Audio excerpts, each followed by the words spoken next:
Welcome to the first Marin Open Studios marketing workshop of 2024. I'm Caron Shahrestani. I am the social media marketer, email marketer, video marketer of Marin Open Studios, and I am your workshop hostess tonight on the topic of creating content with Canva to market your art on social media and other presences in 2024. We are going to do a general overview of the Canva platform tonight and the different ways that you can use it to promote your art leading up to the Open Studios event in May, our annual event. Canva is a free online graphic design platform that you can use for various different types of content creation. The reason why we're doing this workshop on this topic today is because in the first workshop earlier this month, first workshop of the year, where we were discussing how to improve your Marin Open Studios artist profile, at one point covered the ability to update your profile picture of your face, and a cover photo or banner photo on the website. And my recommendation was to make a collage of your artwork to go on that very extremely rectangular cover banner photo space on your profile. And the question came up, how does one make a collage? And I make all my collages for different platforms online on this website, on canva.com. And so our slideshow today even is made using Canva, and it's a very comprehensive platform when it comes to all the different kinds of visuals that you can make, both in terms of photo and video content to market your art. We are going to cover Canva basics, uploading images, creating collages, social media posts, email headers, videos from photos, and text and image animation. So we got a lot to pack in for the hour, but I'm going to go as fast as I can without going too fast so that we can get to any questions we have at the end. So let's talk first about Canva basics. Canva is, again, as I said, a comprehensive platform, which is good and bad. Good in that there's a lot you can do. There's a lot you can create, either from scratch or from templates. What's bad about it, if you want to call it bad, is that it's easy as an artist to become a perfectionist on this platform and spend way more time than you need to on any one thing or any one visual. So I'm going to cover some of the basic concepts and functionalities of this platform, but just know that there's a risk of going down the deep, dark rabbit hole sometimes of trying to make something perfect on here. In lieu of making something from scratch, for instance, I highly recommend using a template instead of trying to create something completely from the ground up, because that's where you can kind of get a little too caught up in which font do I use, which colors do I use, how far away should this be from that, how well spaced should it be. When you go onto the Canva platform and you create an account, and takes you to the kind of main dashboard, what you'll always see at the top, whether you're on a computer like we are today or on a smartphone, because it does have a smartphone app, which is great if you don't mind editing and creating stuff on a little screen. So there is a search bar at the top that you can use to search for a specific type of content. And by that, I mean, where are you putting this thing that you're making? Is it going on a website page? Is it going on Instagram? Is it going on Facebook? Is it going in an email? You want to be very specific on what you type in here in terms of the destination that this piece of content is going to go into, so that you're given the correct measurement, the correct format for that. When I click on this search bar and I type in, for instance, Instagram post, you'll see that there's an option to do a square post or a portrait post. These are different measurements. These are different numbers of pixels, both horizontally and vertically. And so you have to decide which you would want to do in terms of measurement. If you type in email header And you can see this has an email header that's 600 pixels by 200 pixels. That might seem kind of low in terms of pixels, but that's partially because you don't want to have extremely high numbers of pixels in an email because that will cause it to be slow to open. So that's part of why that is the kind of default measurement. You can also go on here and say something like, instead of an Instagram post, you can say Instagram Reel, and then you can say video. And so you can see Instagram Reel video. This means that by just the templates that you'll be looking at, there will be video templates, not just static images for you to use as templates. And when I say templates, it means they've chosen the color for you, they've chosen a background photo, they've chosen a font, and you can always change those things, but it's better to start with templates because, as I mentioned earlier, it's easy to become a perfectionist in these things. So if I, for instance, wanted to create a social media post for Instagram or Facebook, and again, I would type in Instagram post, and you can see the square portrait. I'm going to choose square. The very first option you'll see is a blank template, a blank square. And that's the one that I encourage you not to start with because, again, it can just take a very long time to build something up from the beginning. So I recommend that you go through these templates and just pick one to start with. Maybe you like it because of the font. Maybe you like it because of the color story. If you're planning on doing just an image of your art, you can start with a basic square. But if you plan to have any other sort of styling or stickers or branding on there, it's good to pick one that you resonate with. Another thing to keep in mind is that when there is a little crown in the bottom right corner of any of these templates or a dollar sign, this means that you would have to upgrade to the paid version of the platform in order to use that template. So you want to look for the designs like this one, for instance. It neither has a dollar sign nor a crown in the bottom right corner. So then you would just pick, again, we don't have to pick blank, but I can pick this one, any of them that don't have a little crown or a dollar sign. And then once you click that, it's asking you, do you want to customize this template in particular? Or it'll have suggested templates. And again, some of these will have dollar signs or crowns on them. So just keep in mind that you want to pick one that has neither of those things. I click customize this template. So if I didn't want to have any text in this post, but I really like the marbled background, I would just click on the text and garbage can it. Click here, garbage can, click here, garbage can. No more text. If you wanted to keep the text, so I can undo what I just did. If you wanted to keep the text and delete the background, you like the text, but you don't like the marbling, you click that and you garbage can it. So this is what I mean where it's easier to customize an existing Canva template than to create something from scratch. If now that I have this font that I really like, and let's say that I change this to Marin Open Studios 2024. Maybe I just want to do a post about how I'm participating in this event, or maybe you want to put the dates on there, or you can just say May 2024, or you can put this specific dates, right? You can add that information.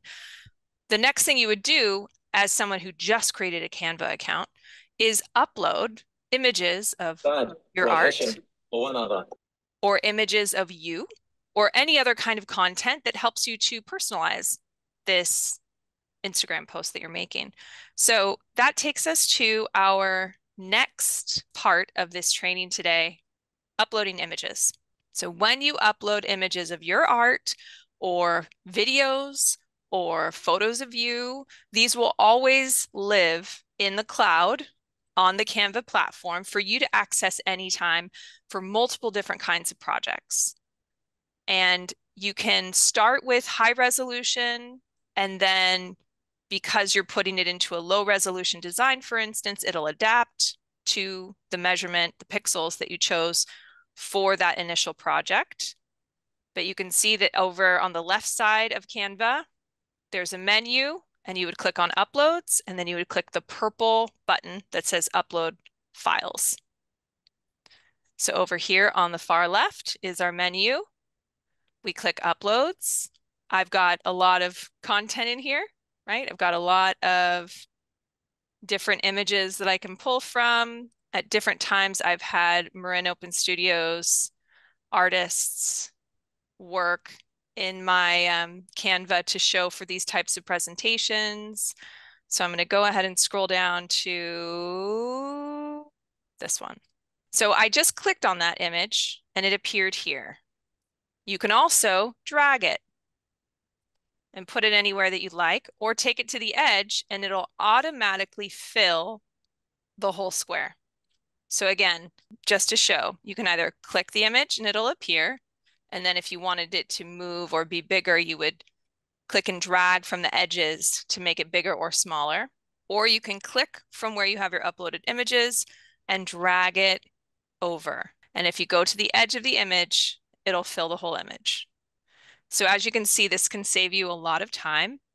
With this image in particular, now all of a sudden it's less legible, the May 2024, the Marin Open Studios. So you can do one of two things. You can change the color.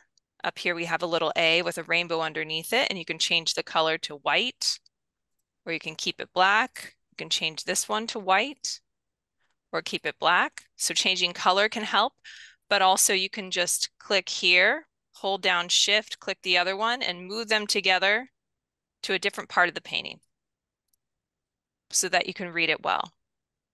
So this is one way that you can customize your posts for social media with information about Marin Open Studios, for instance, by working with text overlays on images of your artwork. In order to upload images, as I said, we click this purple button, and then your files will come up on your computer. You pick one, and it will upload it to the collection of images that you have on the Canva platform. Any questions? I know we're super basic right now. You have to allow Canva access to your entire photo library, It usually just opens up your computer. and you choose which And then ones you you want to navigate. upload. Yeah, you can go to your Okay. downloads, you can go to your desktop, you can go to your photos, you can go to anywhere in your computer. It doesn't ask permission. When it's on your phone, the Canva app on your phone, it will ask for permission usually to access your photos. Thank you for asking that question. Okay, so beyond the basics, creating collages. So this image is a collage that I made to market Marin Open Studios in 2020. And this is basically slices of several different pieces of artwork by several different Marin Open Studios artists in the 2020 season. And I made this on Canva, and it seems like, maybe it would take you a long time to do something like this, but I'll show you how I made it. And then you can get an idea of why it's beneficial to make collages like this for the banner on your Marin Open Studios profile, for the image that appears behind the photo of your face on your Marin Open Studios profile. So if we go to this one, for instance. So this is another collage of images of Marin Open Studios artists. We've got 1, 2, 3, 4, 5, 6, 7, 8, 9 in a very elongated rectangle. And in our email that you received today, this morning, that had the link to this Zoom session, there actually, if you scroll down in that email, we have specifics on the exact pixel measurements that you need in order to have the best looking banner on your Marin Open Studios profile. For this particular project, I just picked what's called a Twitter header. So when you think of Twitter, or it's called X, the social media profile, they have a cover image that goes at the top of your social media profile. And I picked that one just for this particular collage. If we go up here in the upper left corner to file, it'll tell you it's 1500 pixels by 500 pixels. So if you have any questions about how many pixels the photos of your art should be for the Marin Open Studios website or for the cover image, please refer to that email. If we have time at the end, I'll review those numbers. So essentially, this project is just a bunch of images of different Open Studios artists' artwork layered one on top of another one, and then cropped narrowly so that you have slices of them. So if we go to this one and we double click on it, you can see the full composition, and I can drag it from side to side. So now you can see the full artwork. In order to get a slice of it, you'll see that there are little white border lines. It's like a little tab here on the side of each image. You click here, there's a tab. You click here, there's a tab. You click here, there's a tab. So you click on that little tab and you can drag it from left to right to make the image more or less cropped. The reason why this doesn't widen the crop is because the pelican is on top of this image technically. So if we click the pelican and we measure this way, the pelican is under the Golden Gate Bridge. If you click the Golden Gate Bridge, the Golden Gate Bridge is underneath the Bird of Paradise. If we click the Bird of Paradise, that one's on top. So you can move any of these pieces of artwork around, slice them any way that you want to, and then move them from left to right. But just know that if something is laying behind another image, it'll disappear behind it. So this is a more complex collage because I have so many pieces of artwork mixed in there. If I were to duplicate this just so we can have some fun with it, and if I were to just pick 3, let's say just the ladies, and I'm just clicking on these and hitting the delete button on my keyboard, by the way, but you can also press the garbage can. So now with this one, I get the full or fuller artwork. This one, get the full sculpture. And so if you're a landscape painter, you absolutely could just do a very skinny landscape on your Marin Open Studios cover image. But if you are, and I'm going to go down here to where we are magnified and go out a little bit so I can see how tall this is. If you are a Marin Open Studios artist who has lots of square or portrait images, then you would want to line up more than one and make one of these kinds of portraits.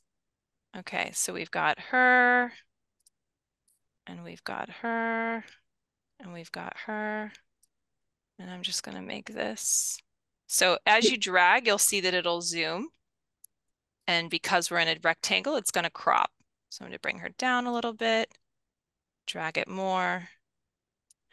And then if I wanted any of this to be layered differently, like if I want the sculpture to be on top, I would click the sculpture, I'd go up here to position at the top, and I would say, bring it to the front, or bring it to the top, bring it to the front.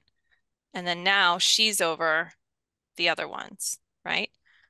Drag it this way a little bit, drag it that way a little bit, bring that one to the front, and so on.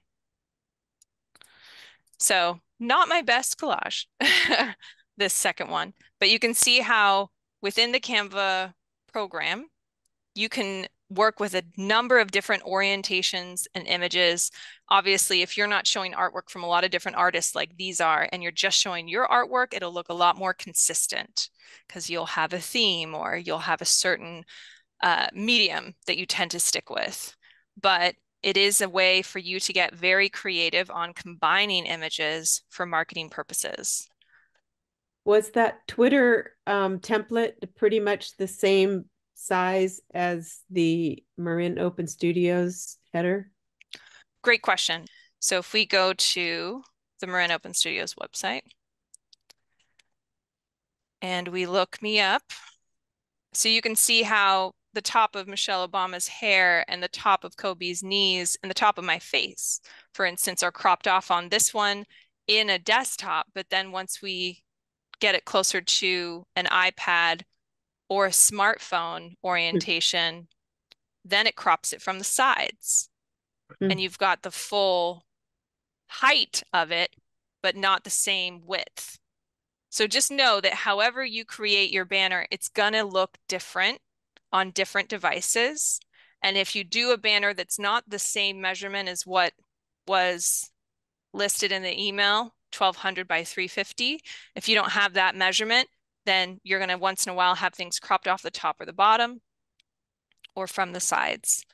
And so with Canva, This Twitter one is close, but when you know that it's going to be cropping stuff off, then you would maybe make the artwork more centered. Maybe she would be more like this with a little space at the top and a little space at the bottom, so that you know maybe the top of her hair is cropped off, or maybe the shoulders are cropped off, but her face would not be cropped off. If we were doing this one, you can see how this photo is pretty tight. So we don't have a lot of wiggle room anyway. So the bottom of this sculpture, or the top of that sculpture would probably crop. Same with this one. Not a lot of room above the head, not a lot of room below the legs.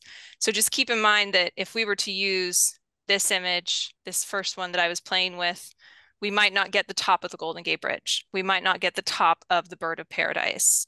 We might not get the ear of this dog or the top of this mountain. But if you arrange the artworks where the part that you want to be seen is relatively centered in the middle of the rectangle, then on most devices, it'll show up clearly. When you're happy with something you make on Canva, you hit the share button in the upper right corner. You hit download, and then you specify if you want it to be a JPEG, a PNG, that's pretty much the same thing, or you can turn it into a video. We're going to continue on our workshop here, but we're going to talk about making videos on Canva as well, because that's a possibility. And then you hit download. If it's a photo, it should download pretty quickly. If it's a video, it might take a while. So just make sure that you don't close the window on your computer while something is downloading. Give it the time to download. Social media posts. So we did talk about creating, our first example was an Instagram post, for instance. If we go now and we say Instagram Reel, then you'll see that it is not a square, but a rectangle, 1080 by 1920 vertical. It's a vertical rectangle. So one example of that type of template is this one. When we did a Canva workshop in 2023, this was the example that I used. So these dates are from last year. But this is based off of a template here on Canva, where it had a different words. It had a different color in the background. I changed the words. I made the background white. And then I replaced the images in each of these. And these can be photos or they can be videos with an animation of image and text. And we'll get to that, how to do that in this workshop today as well. So the reason why it's helpful to know exactly what social media platform you want to create content for is so that it's in the correct orientation and so that you can have examples of templates that would work in that orientation. Email headers. For the most part, you want something you put in an email or at the top of an email to be rectangular. Of course, it can be square, but it's, again, an opportunity for you to put text or logo or branding over something and then put that into your next email campaign. Maybe use MailChimp, maybe use Constant Contact. It's another way to make creative visuals for your marketing. And for those of you who are like, emails, I don't send emails, you should most definitely be building an email list as a professional artist and sending out email updates to your list in the months leading up to Marin Open Studios in May, not just at the end of April, not just in the week before weekend one. You want to be sending out email updates, ideally once a month, to your list so that people aren't like caught off guard or surprised or already have a booked calendar by the time you let them know about your Open Studios dates.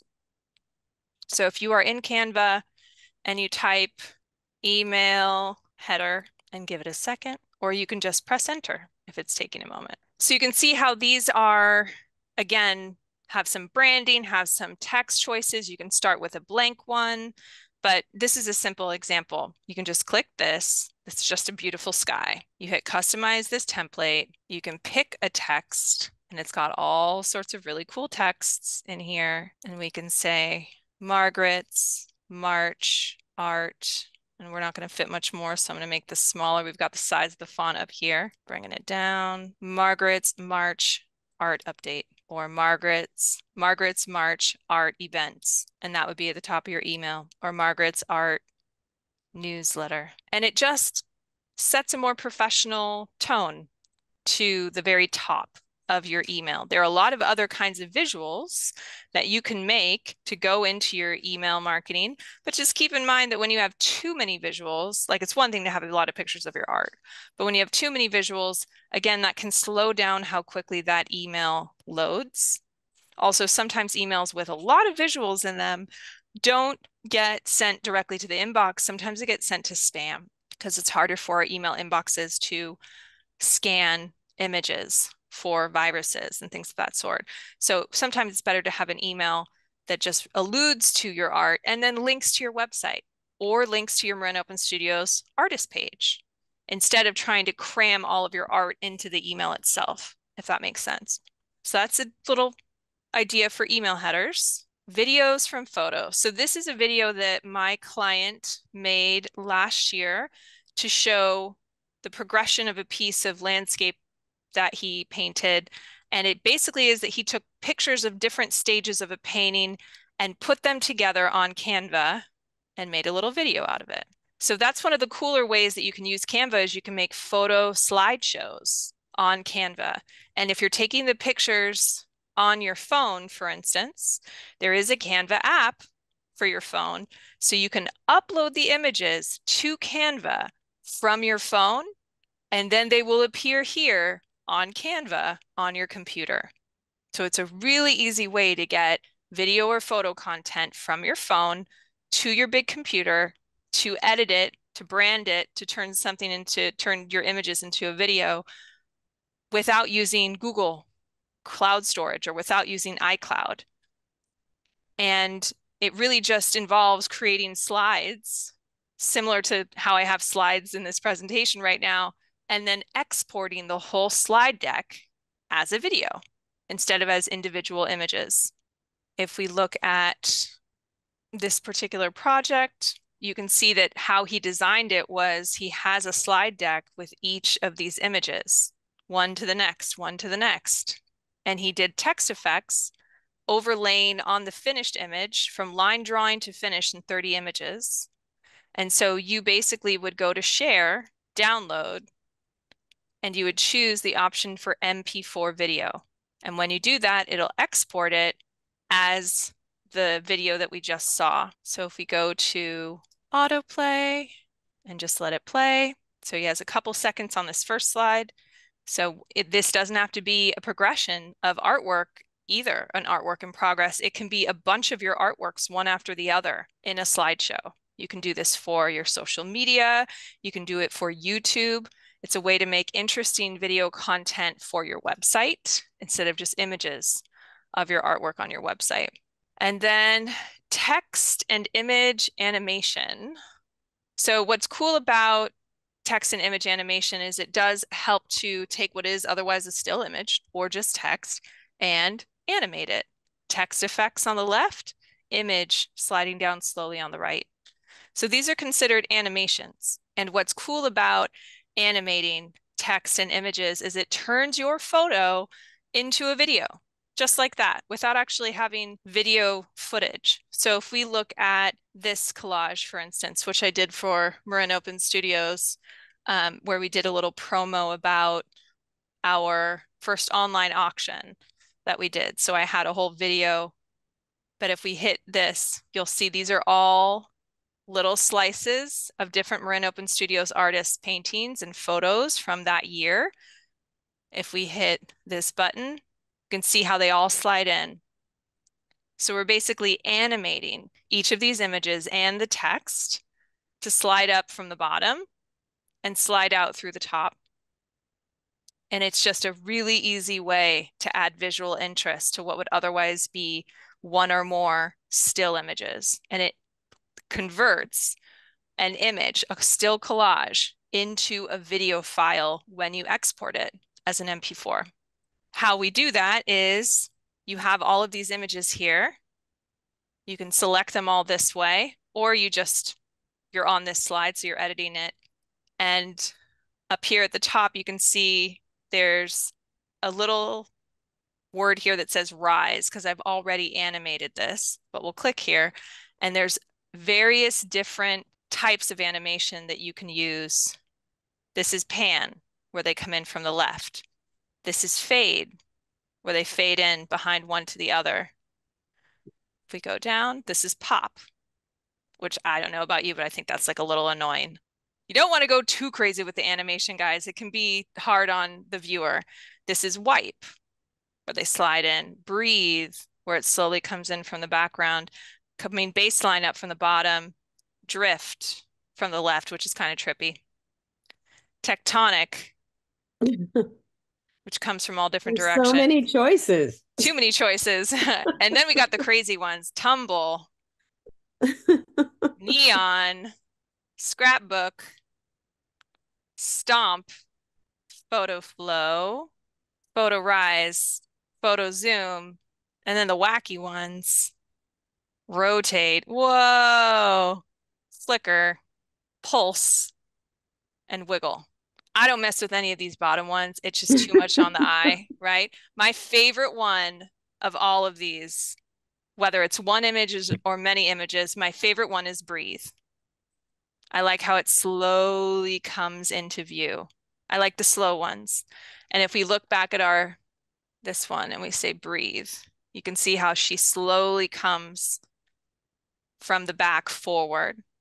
Fade is another cool one, but breathe is my favorite. So in the same way that you can animate images, you can animate text. If we go here, and again, this one is rise, but let's just say we wanted it to pan, or we wanted it to wipe, or ascend, or merge, or burst, right? So the text effects are a little bit different. Skate, roll, bounce. They're a little bit different than the image effects, but they're all here in animation. So if we go back to this one, let's say we wanted to animate our email header, which on an email, it wouldn't necessarily show the animation, but we're just demonstrating. Up here, you can see this is the animate button. So we haven't animated anything yet because it just says animate. So we click animate, rise, pan, fade, pop, wipe, breathe, my favorite, baseline, drift, tectonic, tumble, neon, scrapbook, stomp, whole bunch of different options. But it just adds a little flair to whatever you're trying to draw attention to, including the words that you're using. I don't like the ones that go off the edges like that because you're like, wait, I wasn't done reading that. What did that say? It is a way to make video content from photo and text. So that's all I have for the basic presentation today. I'll get to questions in a moment. If any of you would like to schedule a free 15-minute Zoom call with me for questions about Canva or questions about marketing your art on social media or video, if you pick up your phone and you hold it up to the screen and you scan this QR code with your phone with the camera turned on, it'll take you to my calendar page and you can schedule a 15-minute slot with me for free where we can answer any questions you might have. You might choose to schedule this a couple days or a couple weeks out and then spend some time with Canva first to come up with questions. But if you wanted to kind of get my specific advice on a particular type of content or a challenge you might be facing with this platform, this is my offer to you. So Neela, you asked, is that free? Yes, the 15-minute Zoom call with me is free and Canva is free.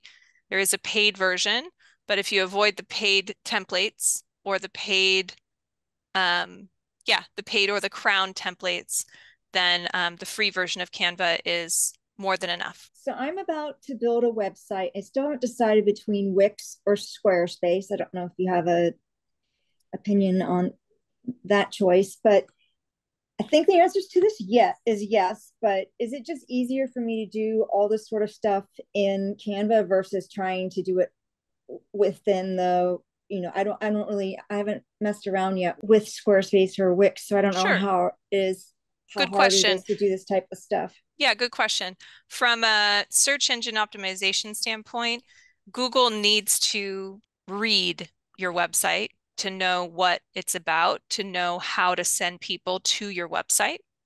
So if you have a bunch of images from Canva with text on them, Google can't read that. Right? So it's cool to have collages of images. It's cool to have headers, right? Like you have a portfolio page and you have a picture of your art, and you have on Canva, you put the word portfolio page or art portfolio. That's cool. But just make sure you have a couple paragraphs of text typed out on Wix or on Squarespace, whatever direction you go, that actually says the words oil painter or watercolor landscapes or copper sculpture, whatever your medium, whatever your type of art is that you make, you want to make sure that you have verbiage on those pages. I would say that's the single biggest mistake that I see when I help my clients who are artists to audit their websites. It's just art, art, art, image, image, image, art, art, art, and not enough text. And it isn't even just, you don't have to be talking about yourself. It doesn't have to be just the bio and just the about page. Of course, those are places where artists feel a little less salesy talking about themselves, for instance. But the art pages, the portfolio pages are like, I choose, or I've always loved making watercolor landscapes because as a watercolor artist, I find a lot of satisfaction out of painting on plein air with this medium. When I paint in watercolor, when I create these landscapes, and you just make sure that you're repeating the terms that help Google when they read your website, they read those words, the robots read the text, and it's like watercolor, watercolor, watercolor, watercolor, landscape, landscape, landscape, landscape. Google's like, huh, I bet this website is about watercolor landscapes. And then when someone searches watercolor landscape San Francisco, watercolor landscape Marin County or California,